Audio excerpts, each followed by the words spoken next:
председателе, господине Бетиджи, еден мој совет до вас, немојте да се обидувате никако да станувате во одбрана на Мухамед Зекири, заради тоа што баш го зборував за визибилити студијата, не го зборував на памет, имено пред да избие скандалот во јавност.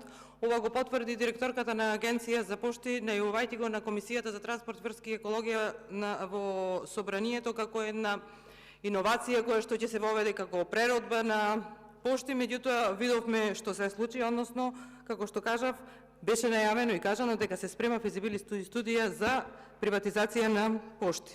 Синдикатот кажа дека бара средба со вас, до сега не е остварена, меѓутоа еве од вас слушнавме дека утре ќе имате средба, добро е што ќе имате, меѓутоа немојте да манипулирате со синдикатот и синдикалците, односно со тоа што тие го зборуваат. Велите, не можам да сватам синдикатот да е против работниците. Ве молам, немој да ставате зборови во уста на некој што не го кажал и повторно ќе речам, не си играјте играчки со синдикатите кои што, еве со новиот закон за работни односи, гледаме дека сакате да ги уништите. Ќе повторам, синдикатот укажуваат на тоа дека генералниот директор распишал оглас за 31 вработување во администрација. Синдикатот укажува дека се потребни поштери, шалтарски работници и оператива. Тоа е тоа што го немаат во поштите во цела држава. И токму тоа се тие вработувања кои што треба да ги направите.